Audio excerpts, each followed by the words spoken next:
Engineering and Supply, Holly Bowers. Hi, Holly. Good afternoon. Good afternoon. Welcome to the show. Thank you for having me. And you're a long-time Consumers Energy employee. How long have you been there? I am. This is going to be my 27th year. 27 years. Yep. Wow. I got to tell you, I've loved every moment of it. In fact, spent a lot of time on the gas side of the business, and the weather that we're having is what makes my heart sing when I can keep our customers warm on these cold winter days. Yeah, and we're worried that tonight, and I know you're gas, but we're going to get some perhaps ice that might be not good for electrical. Yes, actually, we've been tracking the storm all week long, and we're actually watching the storm. It's moved to the south a little bit, but I want to let you know our electric side and our entire company has been ready and actually preparing for the storm. So our company crews are ready. We have contractors on standby, and we're prepared to make sure that we keep the lights on. So. You almost are able to restore the power even before it goes out. That's the goal. Yep. Well, today we want to talk about robotics, and you guys at Consumers Energy are overseeing this year's STEM and Robotics Expo. It's your baby this year, and it's happening a week from tomorrow. Yes. Right? So this is going to be almost our 11th year actually hosting Expo. It's been a couple different names over the years, but it's really at the kickoff of our entire robotics season for Consumers Energy. And robotics is important to us because we're really looking to build that talent pipeline for the future, as we need engineers like myself and others. We need data scientists and others to make sure that we can keep the lights on before they even go off and keep the gas flowing. So this coming next Thursday, the 13th, kind of kicks off our whole season for ourselves with the Expo, where we're going to have about 15 different teams from 8 different schools coming into our headquarters right here in downtown Jackson, Michigan. And the students are going to get an opportunity to showcase off their robots that they're going to be competing with this year. And then we also get the opportunity to kind of showcase off how we use the STEM fields and technology in our industry to really kind of build that network between the students and Consumers Energy to look at options for careers in the future. Yeah, that's cool. I've actually seen Patty Poppy and Garrick Rochow offer jobs to kids practically on the floor of the Robotics Expo. Yes, we were even just talking with some of the mentors that are now mentoring some of the teams that we have participated in robotics back when they were in high school. Yeah. And you've got First Michigan Robotics and robotics on local levels all throughout the state. You are being invested in robotics programs at schools, and not just high schools, elementary and even lower. Yeah, the STEM fields and robotics is important for us because we really want to build, as I said, that talent pipeline, because it's important to us throughout both keeping our electric reliable, our gas safe, and as we transform the energy grid. And in fact, I just actually found out this fact recently, which I found very amazing.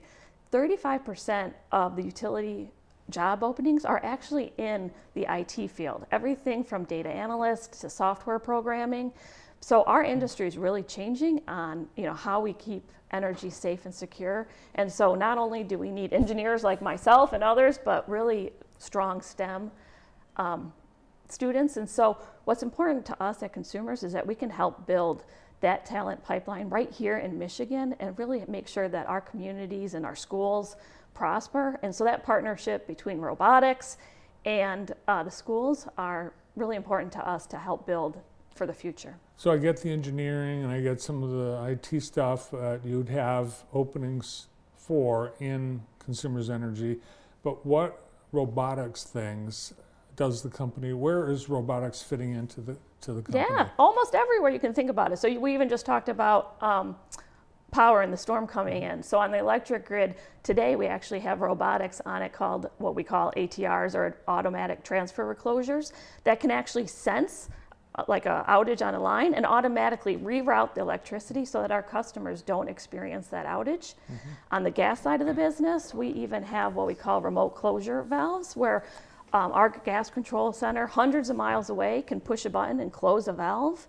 And of course, we love Spot the dog. So Spot is a robotic dog that does inspections within our substations to make sure that we have reliable electricity and identify anything before it becomes a problem. So Just There he is. Yeah, there He's he yellow. is. Yeah. So really today, robotics is. Is that his name? It is his Spot. name. And he even has a doghouse. Well, Spot is a pretty generic dog name, but couldn't you come up with something a little more creative? Like Sparky? Well, we should think about that for the next one. Yeah. Yeah. Okay. All right, well, that's your assignment. So I see the dog. So he can go in and inspect things in like a substation where you don't Yep. want people exposed to danger. Yeah, Right. and he can do his like regular rounds on a regular basis, kind of looking for what's out there and report back to us. Can he smell gas leaks?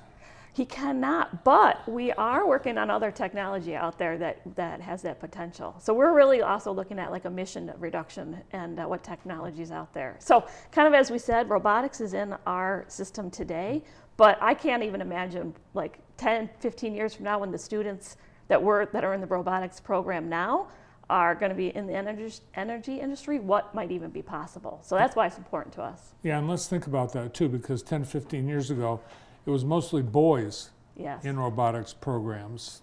And now that's obviously not the case. It's in some schools, it's the opposite.